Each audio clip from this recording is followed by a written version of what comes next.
Okay, I've been given the permission to start from the organizer. So my name's David Goodman. I'm the director of the China Studies Centre at the University of Sydney.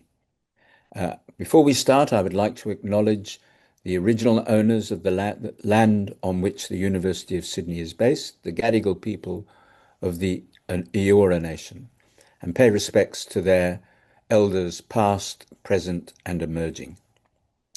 Today, as we always do at this time of year, it's a tradition of the China Studies Centre, we have a roundtable panel to analyse the recent two sessions that have been held in Beijing, the meeting of the National People's Congress and the Chinese Political People's Consultative Conference.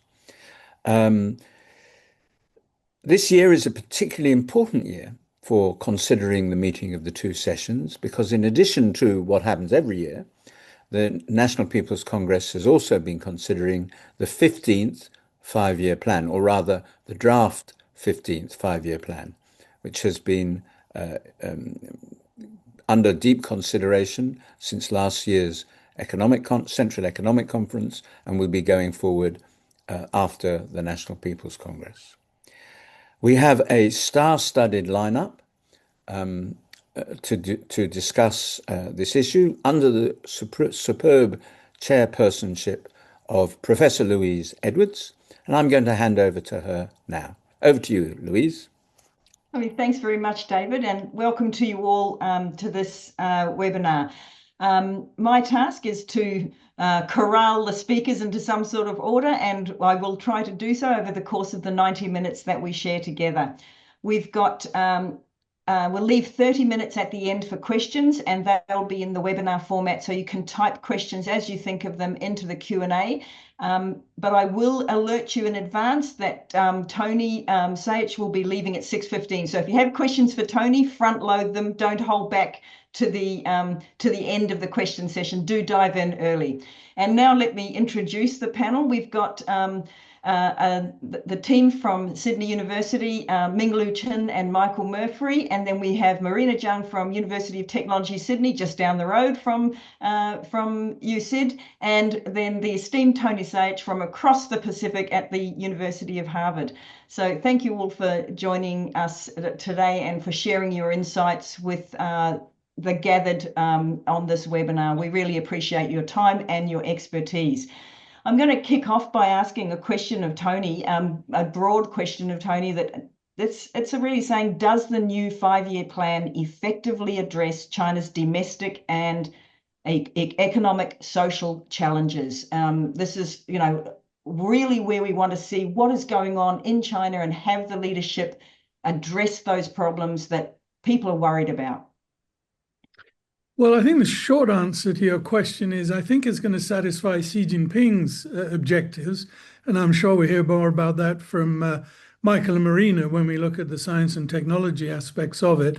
But I don't think it's actually going to resolve the deep-seated economic and social challenges that China is confronting. I mean, what we've seen really is a systematic weakening of China's development model, the high levels of state investment, the exports, and so forth. And I think that's clearly reached the limits of its current growth model. Now, that's nothing new. The Chinese leadership have been saying that for at least 2 decades. But the fact that they haven't been able to make a shift, I think just shows how difficult it is really to shift significantly the political economy. So we've seen diminishing returns on public investment. We've seen high levels of debt. And of course, we've seen the bursting of the construction bubble. So that recognition is there. And the latest attempt to try and grapple with this is Xi Jinping's policies and what is encapsulated both in the last five-year plan and which is carried over into the current five-year plan. I think his approach is clear, and I don't think it's going to get to grips with key issues and challenges that I see, such as the misallocation of resources, heavy emphasis on state-owned sector rather than the more productive parts of the economy, the inequality, especially between urban and rural China, and what has been debated a lot is about whether China can really shift to a consumption-driven model of growth.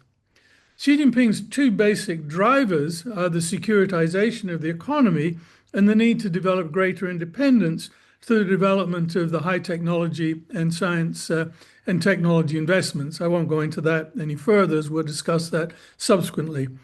But his solution is to shift the model to what he calls high quality development with a focus on the real economy. Now, that has a very high cost to investment, but I think from Xi Jinping's perspective, it's worthwhile and probably will be successful.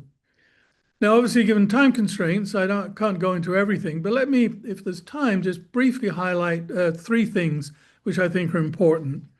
The first is that the focus on high-tech, automation, and robotics really does nothing to help the 1 billion or more people who are not going to be able to participate in that economy.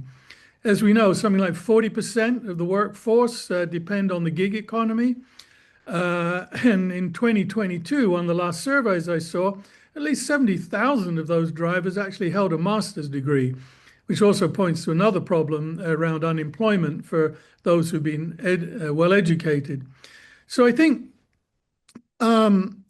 with the labor-intensive, low-skilled factory workers shifting out of China, I don't really see much in this plan that's going to do much to resolve the inequality and the opportunity and access, which is very problematic in China. I think simply offering 20 renminbi a month to raise rural pensions is not really going to resolve the challenges China's facing. Second issue that I'll spend a bit more time on is I think there's a serious debate taking place within the leadership about the extent to which policy should really shift to and support a consumer-driven economy. The rhetoric is there, but the reality, I would say, is not. The plan does contain measures to stimulate this. Chapter 15, for example, has the title Vigorously Boosting Consumption, and it talks of the need to strengthen public goods provision, social welfare, and a more integrated national market. The budget sets aside 100 billion renminbi special fund to mobilize private investment and household consumption, and there is the much touted trade-in program, which China has been pushing for a while. But if we look at the reality, the details are very scant. And actually, I think the National Development and Reform Commission report got it pretty much accurately when it said, quite bluntly, consumption growth lacks momentum. Why? Well, basically, because politically it's very difficult. Because if you want to make that shift, you need to redistribute income to households. And that will leave less investment for Xi Jinping to be able to direct towards his strategic priorities. And I think redirecting the financial system in this way is clearly not on the agenda. It's not there in the plan. In fact, as my colleague at Harvard, Meg Ridmeyer, has written, she said the success and problems are interrelated. The massive resource mobilization for industrial and technological advancement strains government finances, dislocates labor markets, and contributes to deflation. So on this key question, which I think really lies at the core of whether China can develop a long-term sustainable, viable economic model, I think that creating a consumer-driven economy remains a long-term incremental effort. In my view, the focus remains on investing in the innovation needed to indigenize the high technology supply chains and reduce dependence on the West, which I think is what is driving much of Xi Jinping's agenda. Very, very briefly, a third consequence of this is going to be external. We know there's the large overproduction of capacity within China. China is still very heavily reliant on exports, and that is going to put tremendous pressure on China's trading partners as more well-produced but cheap goods are going to be entering their markets, which is going to mean that many of the other developing economies around the world are going to be frustrated in their attempts to follow a China model of building up from the manufacturing base, but it's also going to set off tensions with Western Europe and, of course, the United States of America in terms of electric vehicles, solar panels, and those kind of products really coming into local domestic markets and out-competing and out-rivaling domestically produced goods. So it's a mixed package. Xi Jinping might get what he wants out of this, but as I said at the very beginning, I do not think it's going to resolve the long-term challenges for sustainable development that the Chinese economy needs to get to grips with.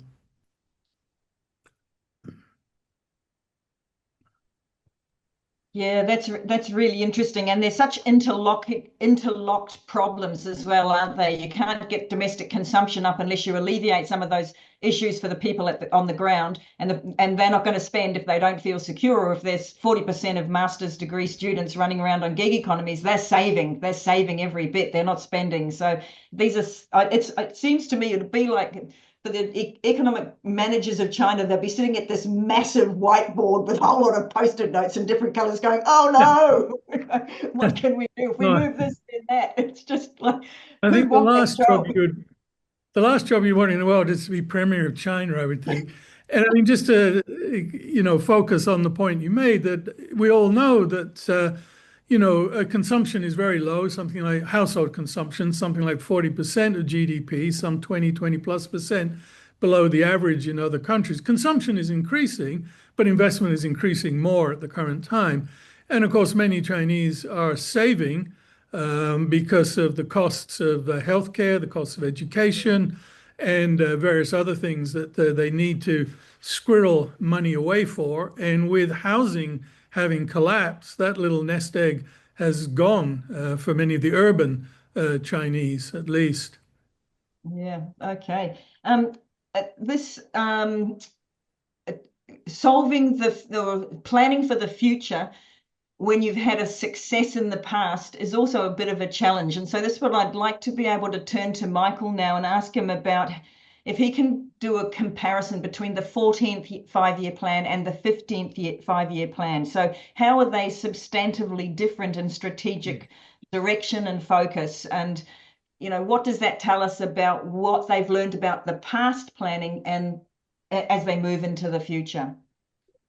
Thank you very much, Louise, and thank you, Tony, for that excellent broad-based introduction, which addresses many of the issues that we wanted to bring up. And so one of the things that's very important to understand is something that Tony alluded to, which is not just between the 14th and 15th 5-year plans, but over the last 2 decades, going back even to the mid-2000s, even before the global financial crisis, planners in China understood that not that the wheels were coming off the machine, but that it was accelerating in ways that were clearly unsustainable. Many of us will remember the very brief abortive attempt at a green GDP, which showed negative growth when they actually started factoring in negative externalities into the economy. And they said, well, okay, we can't use statistics in this manner. And so the question then becomes, unfortunately, the system has worked so well for China since the 1980s, and especially since the early 1990s, that it's very difficult to argue you need to do something different when the argument is it has worked so well for so long.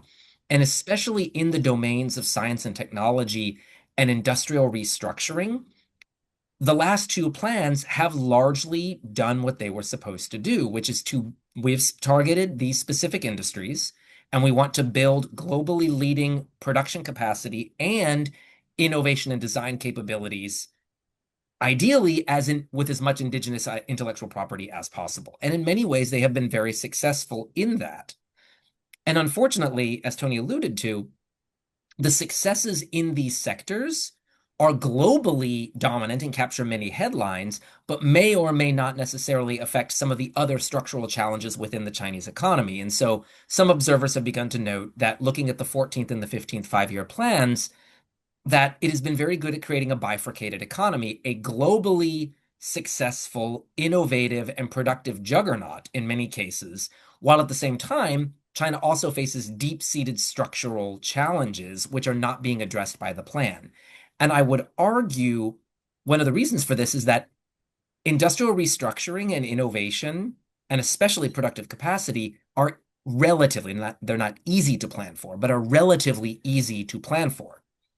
Basically, in brief, if you go even going back to the 1960s, the 1970s, if you throw enough money at a technology, you will achieve breakthroughs in that one way or the other.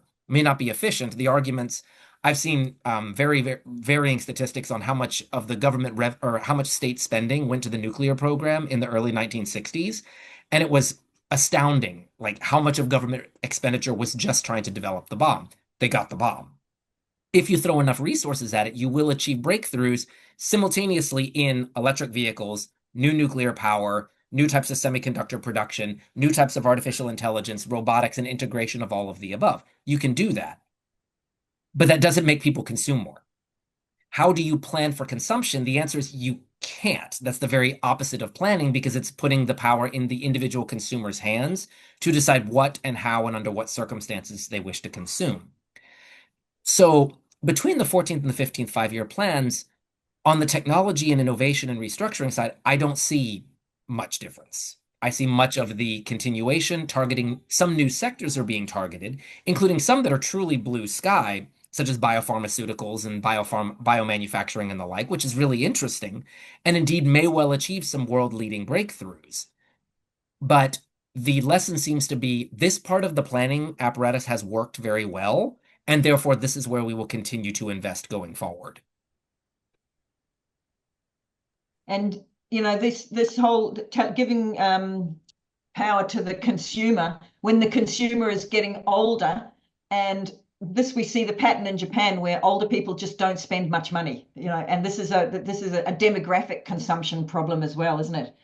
So following on from Michael's comments about innovation and how that works, I'll now turn to Marina and ask Marina, how is China redefining innovation in this 15th five-year plan? How do we go from frontier R&D to industrial upgrading? And what does that mean for shifting in the priority sectors? Thank you, Louisa. Thank you, Tony and Michael, for your excellent insights. I totally agree with you two, the insights you provided to this question. In terms of innovation, and I think the 15th five-year plan actually is a pretty critical one, which spans between the 14th and 16th the five-year plan. So that is a kind of quite critical on China's path to the 2035 modernization goals. So therefore, I don't think the focus of this five-year plan, 2026 to 2030, is aiming at increasing directly domestic consumptions. The purpose is to consolidate China's position in industry, in value-added manufacturing globally. So I think I totally agree with Tony. That is Xi Jinping's goal. And the spillover effects actually could be quite significant. We can see a clear change in terms of innovation priorities.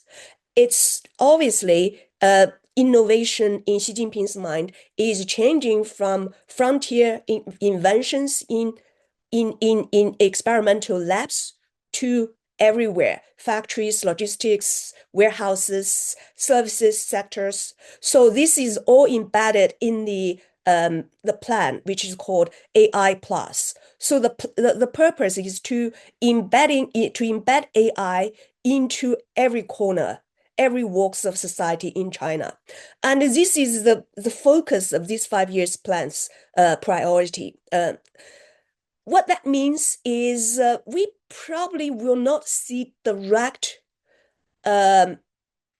increase in many areas, but we will see restructuring of industry.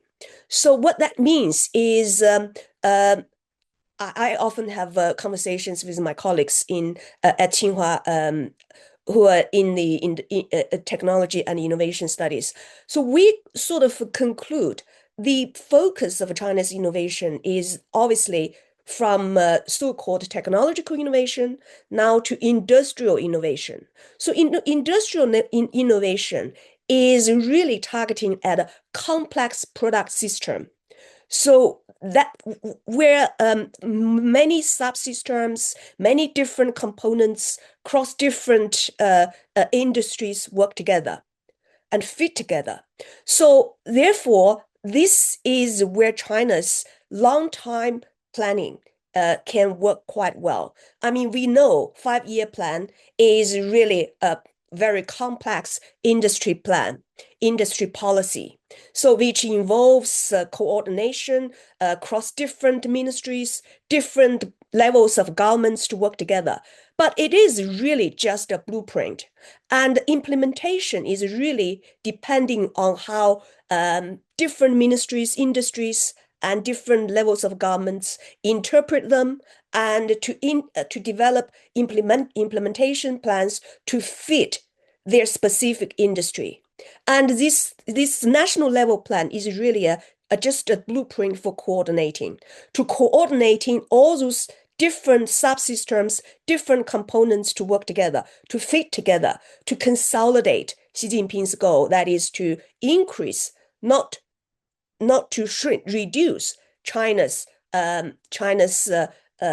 share in industry in value added manufacturing globally. So we can see China is still the largest manufacturer in the world in terms of value added contribution, but the share is shrinking, especially over the past 5 years. And Xi Jinping concerns about that. He doesn't want that to shrink too quickly. So therefore, you can see the end of this big blueprint. I mean, smaller industry policies are all aiming to consolidate this goal. So I think, we probably won't see, come to your question, we probably won't see too many of those kind of technological breakthroughs from leading labs, and especially in the AI. And we can see US labs still leading.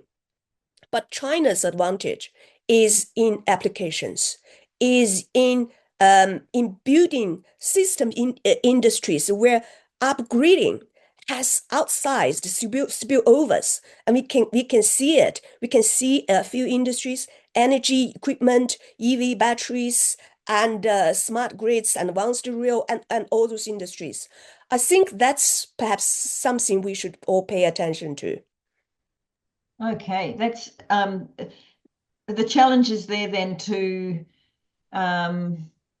keep the economy moving with or restructuring the economy and maybe not being so focused on the GDP growth. Is that what this kind of policy would lead to? Is a kind of reconfiguration rather than just growth for growth's sake?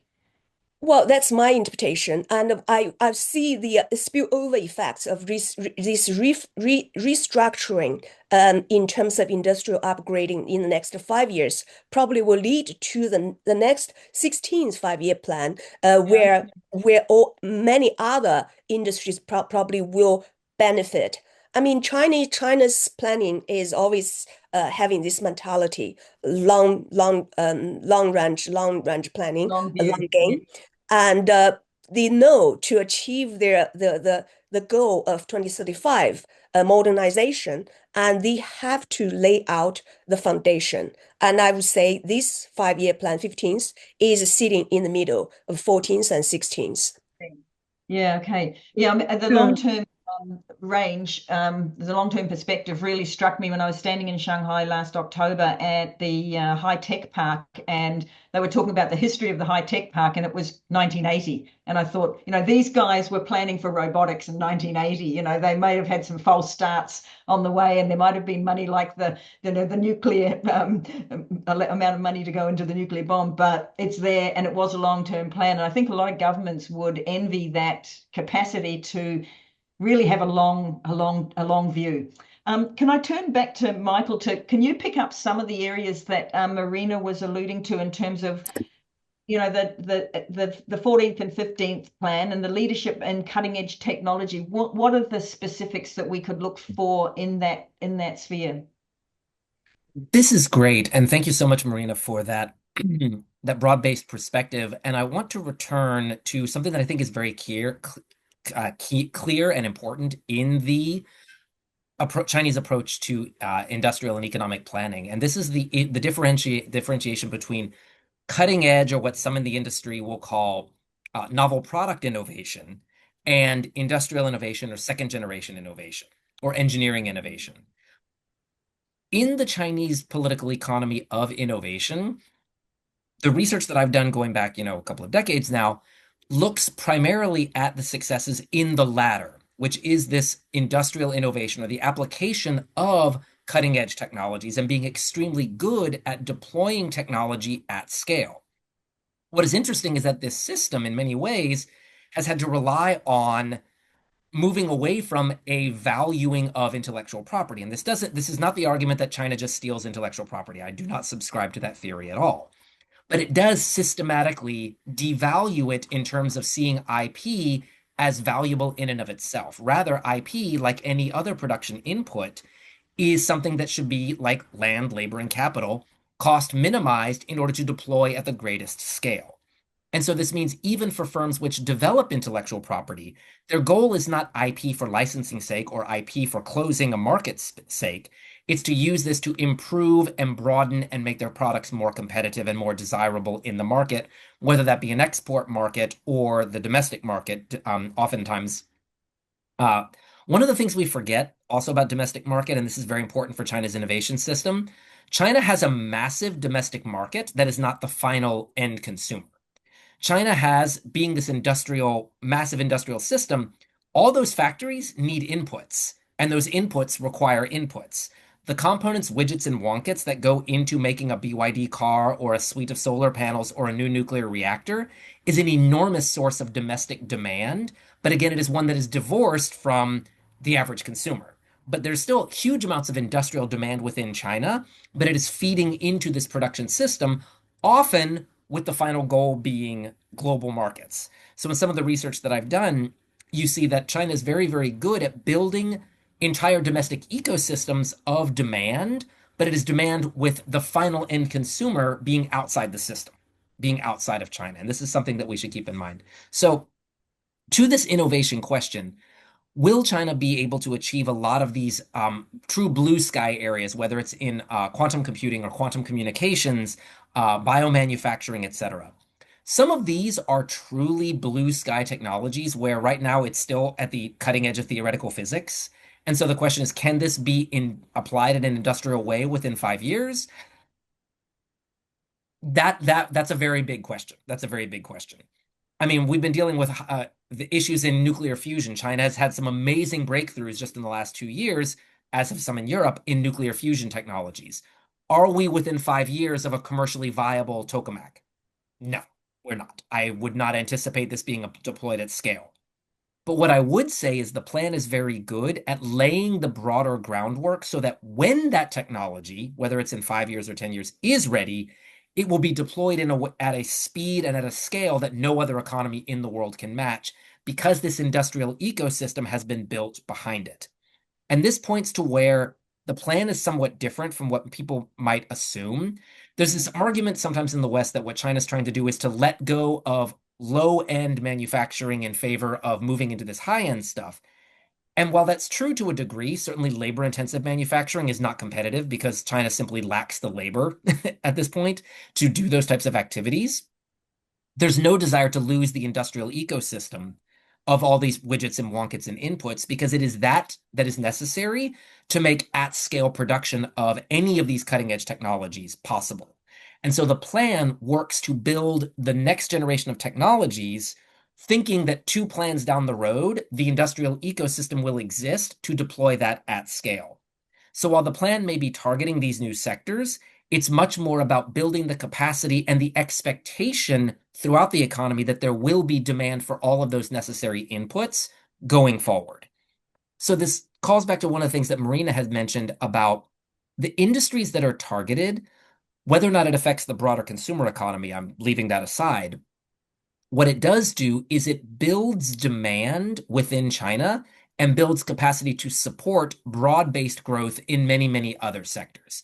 If you can achieve cold fusion, you then suddenly solve many of China's international energy problems more or less overnight. This then would be very beneficial throughout the economy. Similarly, if you can achieve a total greening or electrification of the economy by pushing electric vehicles and battery technologies and the like, you are then creating enormous demand for production of everything that feeds into that going forward, creating an industrial ecosystem, not just the batteries, but everything that leads into it. And so this is where China's planning, I think, is quite unique, is it's not just about getting the highest edge, cutting edge technologies, but everything that feeds into it, all the way back to and including one thing we forget, and I'll step down after this, everything that we make comes out of the ground. At the end of the day, it all starts with dirt.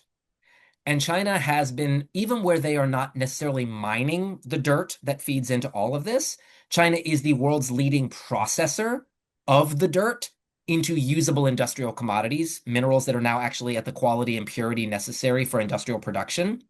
And by preserving the processing stage of the global extractive and then production industries, China has made itself indispensable even when new mines in Western Australia, for example, for rare earths are coming online. They are still likely going to be processed in China because that is where the production capacity to refine dirt into usable industrial commodities remains.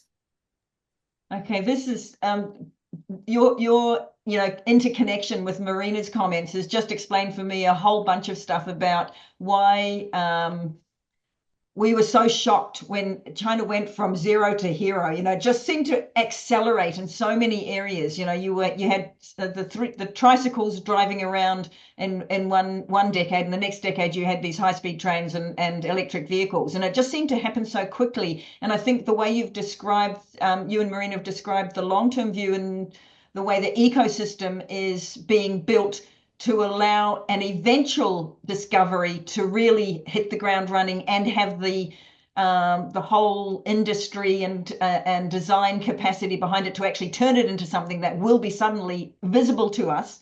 Between the two of you, it's finally made sense to me why this can happen seemingly overnight, but actually it's all happening at a bigger scale on the long term over the 14th to the 16th, as Marina would explain it. Okay, I'm now going to turn to probably what is the hardest bit of the party's task at this moment and the Chinese government's task at this moment by asking Minglu, what does this 15th five-year plan tell us about how the Communist Party state is seeking to build trust among the public while it grapples with this publicly acknowledged era of slower growth? People were used to 15%, and now they're looking at between 4 and 5 and saying let's let's be happy with that. But what does this feel like on the ground, and how is the party building trust? Because they can't rule without the trust of the population. Thanks so much, Louise. So my reading of the 15th five-year plan is I kind of noticed that when it actually starts by presenting actually a very gloomy picture of China kind of operating in the context of, it says strategic opportunities do exist, but there are a lot of rising risks.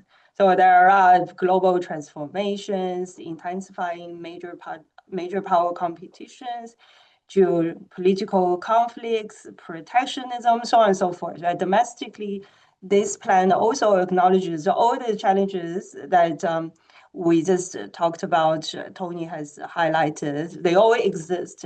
So against this backdrop, when I was looking at this 15th five-year plan, the question I asked for myself is, hey, what if all these great ideas, all the vision that the party state has presented for the next 5 years, it doesn't deliver, or it doesn't kind of achieve completely?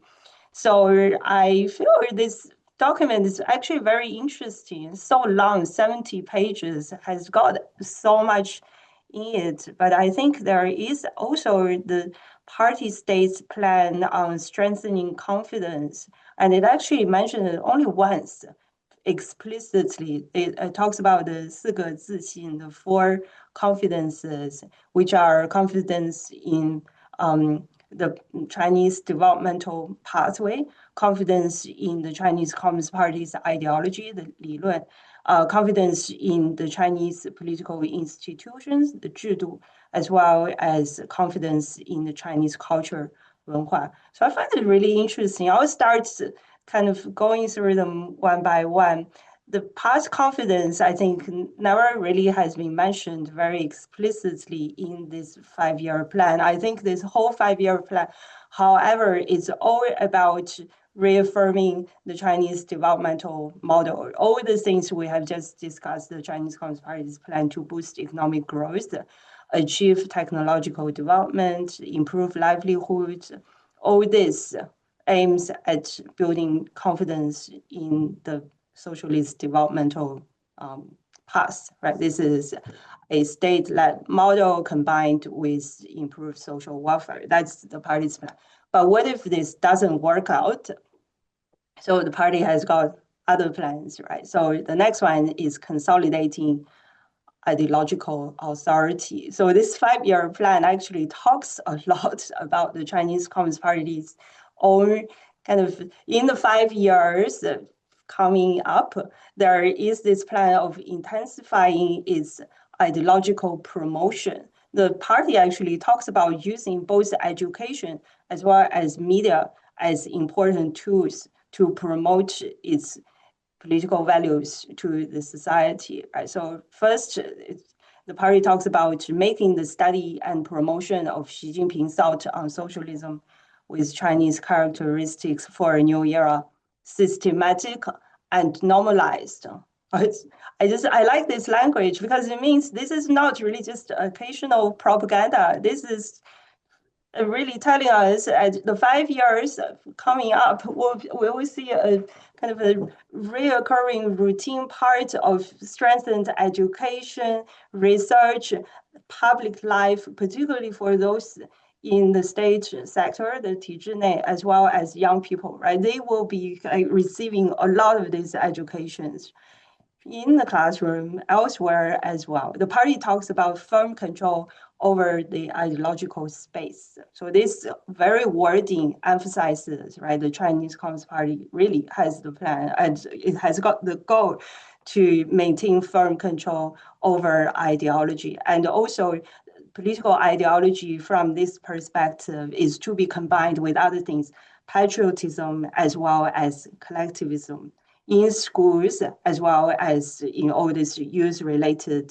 programs, right? Ideology will be formed as a moral compass and source of national cohesion.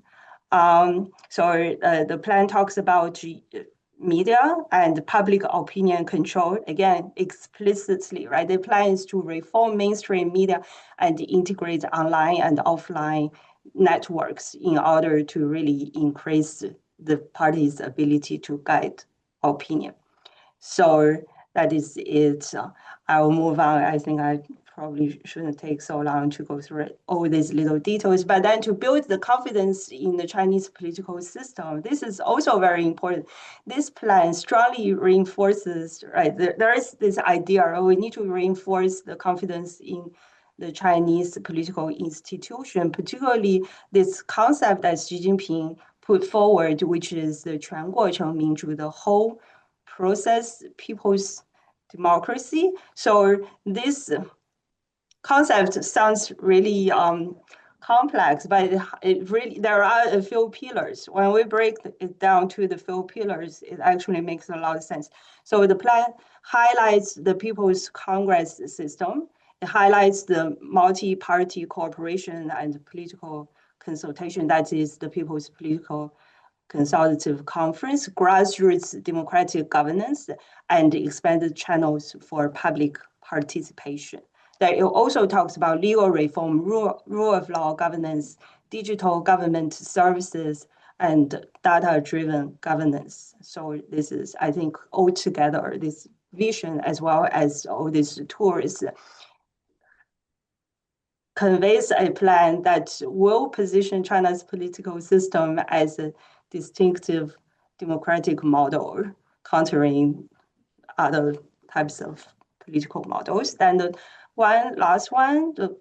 last type of confidence, the cultural confidence, this is the most explicit emphasis throughout this document. So it is really the 5-year plan directly highlights strengthening cultural confidence in order to enhance cohesion of the Chinese nation and expanding China's cultural influence. So there is a lot about expanding protection of cultural heritage and really outstanding part of traditional Chinese culture. Building cultural confidence is also clearly tied to China's soft power abroad. So there is this mentioning of the strategy to enhance the global influence and communication power of the Chinese civilization. So we will see, like nowadays, the Chinese Communist Party talk a lot about building area studies, taking China studies back to China. So all these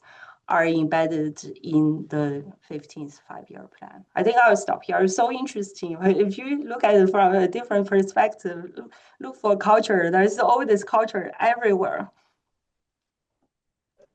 We tend to sort of think of it as an economic model, but actually, from what you're saying, it's political economy in that true sense of the word. They know the two are married, and I think the way you're describing the new ideological campaign that's embedded within this five-year plan. It's like the patriotic education campaign of post 1989, but on steroids and with new twists and new technologies behind it.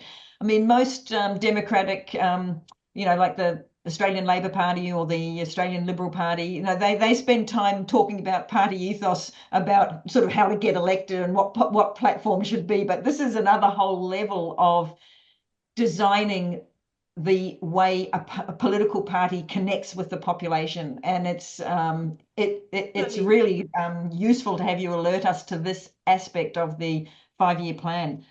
Yeah, particularly making the party more relevant to the younger generation, right? That's an important task. A lot of political parties are not achieving this goal. The Chinese Communist Party is having a try. Yeah, actually, that's really interesting. Yeah, I hadn't thought of it that way. That a lot of other parties are actually losing contact and losing confidence. There's crisis of confidence in Western liberal democracies, as people keep saying. But let's see see how the different model emerges. Marina, if I can turn back to you with another to ask you to unpack this term, new quality productive forces. It came up in the party congress a few last year as well, and these terms are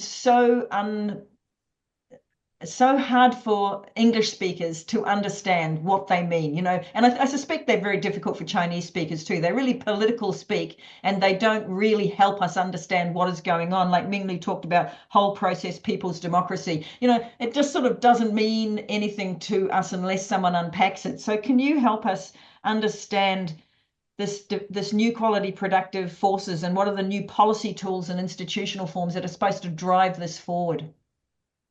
Thank you. That's a very interesting question. Actually, I have been thinking about this question since last year when the concept came up.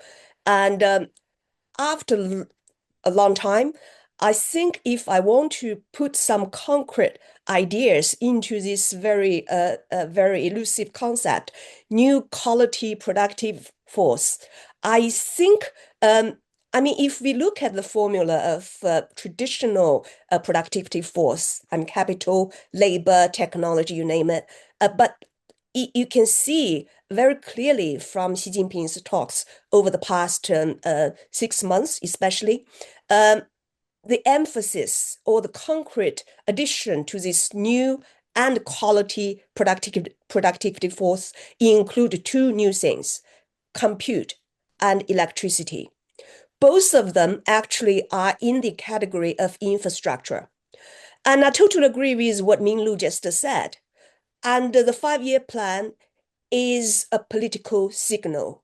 It sends to all different levels of people in China and outside China about the confidence whatsoever. Political regimes, I'm not expert on that area, but I can see where a lot of people start studying the five-year plan. For what? They're looking for signals of where the capital and resources will be mobilized for the next 5 years. And quite clearly, we can see institutional changes on that front. It's very clear in China, government procurement and standards actually will direct where money goes. As I mentioned when I answered the first question you asked me, I mean, this 5-year plan is a national level coordination blueprint. That means at the ministry, at industry, at local governments, they all have certain room in terms of how to interpret, how to implement these plans. So that means each city or even each county actually will have different priorities in terms of where they put the money in. And one thing we can see is quite clear. I mean, that is what is called compute in the West, algorithm in the East. So that is a complementary combination between the West and the East. And in this 5-year plan, and the industrial level, infrastructure level, the foundation will be laid. But for the next 5 years, and we probably will see more jobs will be created for people in the West because they are taking the heavy lifting job of building compute and electricity infrastructure for AI plus initiatives. So you can see this is how resources are mobilized through procurement, standard setting, and so on. Another thing, institutional reform, I think that is quite important to understand how this reform, how resources and capital will be mobilized is compared to the previous 2 5-year plans, during which and the state and the market actually were quite separated. And especially during the 13th 5-year plan, we could see the government actually were sort of, how to say, I mean, push aside of the entrepreneurial private sectors. But we can see quite clear, at least the policy directive, that is during this 5-year plan, there will be a state and market engineering a toolkit. That means, well, I mean, the private enterprises and the state actually will work together to tackle those bottleneck choke point projects, and where China has very strong reliance on imported technologies. So that's Xi Jinping's first priority is to reduce a technological reliance and to increase technological automation. So that is one area we can see the institutional reform will direct some of the resources into a more coordinated work. And we all know that when we talk about, I mean, local government debts, that's absolutely true. But local governments also play a very important role. A PhD student of mine just finished doctoral research on government venture capital. I mean, the purpose of this study was not to look at how much or how much economic value government venture capital has created. We look at from the signals perspective, what government venture capital actually has sent political and economic signals to private venture capitals, especially at the local level, which actually became the engine of China's ecosystems at the local level. You look at the Yangtze River Delta ecosystem for EV, for biotechnology, and Anhui province for a bunch of industrial ecosystems. Those actually all started from government venture capital as a signal, sending the signal that will boost the local real estate market, attract talent, and the universities will change their curriculum in terms of educating the next pipeline of the talent and so on. I would say all these things actually are maybe not visible, but implicit institutional directions that will help the government to move or to mobilize the resources to their targeted areas, or we can say the mission-oriented projects Xi Jinping wants to handle. Wow.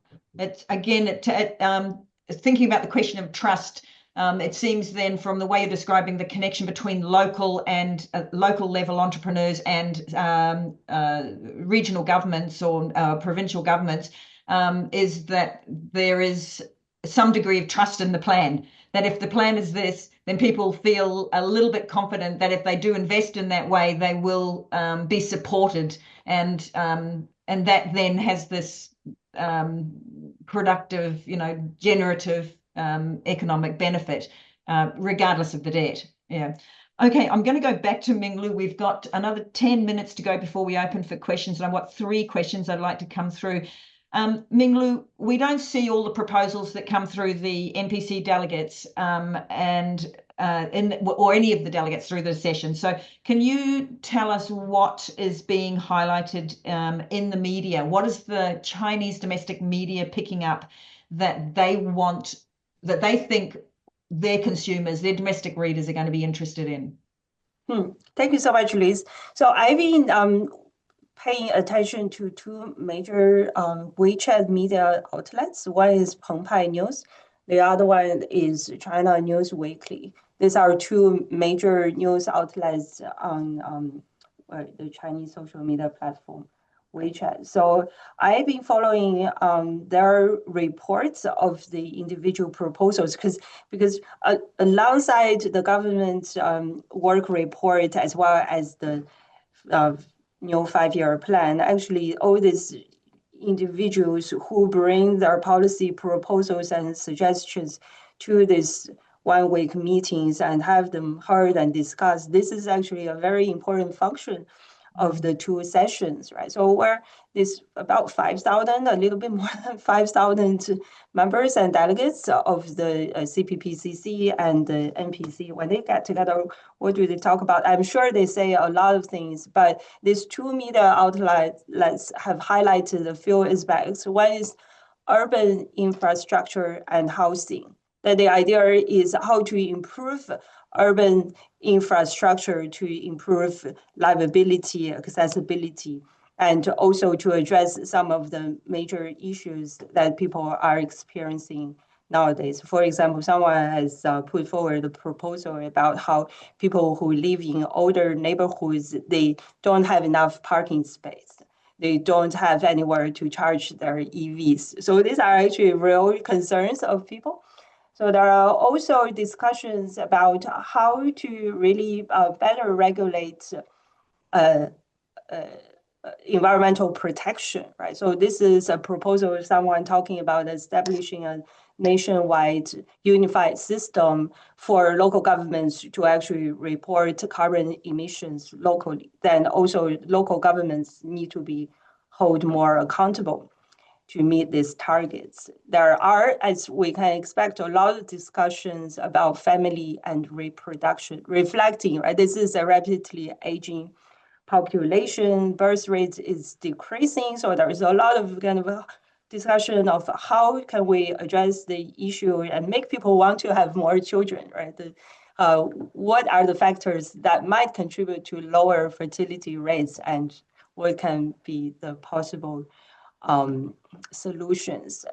As every year, because the 2 sessions hold roughly around the time of the International Women's Day, so there would always be a few gender-based proposals being highlighted, but there are always only a few. This time I've noticed 3 particularly. One is about increasing awareness of domestic violence. The divorce cooling off period should not apply to situations where domestic violence occur. There should be stronger punishment for sexual crimes against children, and also there should be better protection of high vulnerable women, particularly women with intellectual or mental disabilities who live in China's rural regions. There's also discussion of how to improve the healthcare and elder care systems. So this shows us that a lot of the concerns that the Chinese have nowadays actually are shared by a lot of members of many societies, right? So there has been discussions of how to improve, for example, income compensation and professional training for medical to address the shortage of medical professionals. These, I think, are concerns really shared by many societies. There are discussions of the use of AI, right? Particularly AI in education. Exactly as what we are thinking about. Can we use AI to mark students' assignments? Should I allow students to use AI to write their assignments? Where is the boundaries? So this kind of discussion gets a lot of coverage. Then I think just really the changing market, changing employment conditions are reflected as well. So there are discussions, for example, of employees should have the right to refuse to respond to work message after working hours. That actually get quite popular. And also someone has suggested that the Chinese employers should also adopt kind of what's the word? Sorry. Let me start again. So there are also like employees should have the right to refuse to work overtime. This should not be forced on them as a condition of their employment. So there also is an interesting discussion about how residential address information about everyone's living address should be removed from their national ID cards, which actually has received the most likes, more than 100,000 rates and more than 5,000 likes. People apparently share the same opinion, right? The proposal, I guess, reflects these rising expectations for privacy protection and also kind of relaxed governance measures, right? Where is the boundary between individual rights and also administrative rights? So okay, I'm going to have to stop you, even though this is really interesting, but it does sound like there's some really sort of issues that a lot of Australians and Australians would recognise in this suite of conversations that they're having with their parliamentarians and through the media. Tony, I'm going to swing to you now and Marina for the external view, because we know that Li Chang's work report referred to the US quite explicitly. Do the meetings have any relevance, these last two sessions, to the potential meeting of President Trump next month? I mean, he's supposed to rock up to Beijing in beginning of April, isn't it? So do you think there's going to be flow on from that? Well, now he's saying he might not roll up in Beijing unless China comes to support making safe the Straits of Hormuz, and that he will wait and see whether they actually behave and participate, because he says he's doing them a great favor as it is. So who knows? I think, without deflecting off into the whole question of US-China relations, just one comment, and then if possible, I'd like to make a couple of reflections on what the excellent presentations of colleagues made. In many ways, the economic part and the science and technology part of the plan can be read as a response to what Xi Jinping sees as external challenges. It's quite clear that Xi Jinping sees that power goes with the country that controls the technologies of the future. And in that sense, it sees itself in a competition with the United States of America. So in that way, one could read a lot of what China's investing in, what is China doing, both as a reasonable national strategy, but also as a reflection of wanting to make sure that it can't be held hostage to the West, and particularly the United States of America, in terms of key technologies that it wants to develop for the future. So I think that is sort of probably an underlying theme that is there. And it's something I think will have to come up in the discussions if and when they do get together. Although through this year, there's supposedly about 4 potential planned meetings that could take place between the two of them. They do have but it does seem that President Trump is much more focused really around trade issues as much as anything else, even though others in his administration might like him to concentrate on other issues. If I could just very quickly just reflect on a couple of things that my colleagues raised. I think first, Ming Lu, it's very important that we understand that, as Louise said, the plan is a comprehensive plan. We tend to focus on the economic dimensions of it. And again, I thought what comes through very strongly in the other parts is this two associations. One, that any criticism of the party is being unpatriotic. So the identification that the party is the nation and the nation is the party, and they're indivisible. And that makes criticism of policy outside of the kind of official train tracks almost impossible. And also Xi Jinping's continuation that he's not just the inheritor of 100 years of the Chinese Communist Party, he's the inheritor of 5,000 years of Chinese history, and he's the ultimate culmination of that. On the excellent presentations, Marina and Michael, I thought there's a couple of things that really struck me. And I thought Michael was absolutely right that what China offers is scale. Often what it's done is it's gone out, it's brought these technologies back, not necessarily stealing the IP, but it brings the technologies back. It often then, though, blocks the foreign competition and allows, because of the scale of 1 billion plus consumers, to really integrate it into an applications package, something which the West often does. It might make the breakthrough technologies, but it's China that's really develop them into packages that can then be commercialized. And I think that's a really important point that Michael made. With Marina, I think I agree with her that where this works, it works well. But I also think that going back to where I started, the model of development actually hasn't really changed. It's still essentially a model based on the state deciding the priorities and the state putting in the investment to make those priorities be achieved and work. And again, where it works really well. What happens, though, sometimes at the local level, outside of the couple of excellent examples Marina gave, is local officials do watch for those signals. And of course, you now have government guidance funds to invest in key areas. So what you are also seeing is a lot of replication across the country. Everybody knows, oh, this X is a priority. Oh, I'm going to invest in that in my local area. Well, how am I going to invest? Well, yes, we're saying the private sector has a role to play, but if I'm a local government official and I bet government guidance funds on a private enterprise and it doesn't work, I'm in deep trouble. If I invested in a state-owned enterprise that goes belly up, well, okay, it's still the state. No one's really going to criticize me. So I think it does work, but it also leads in some areas to very skewed outcomes and duplications through the way these government guidance funds operate.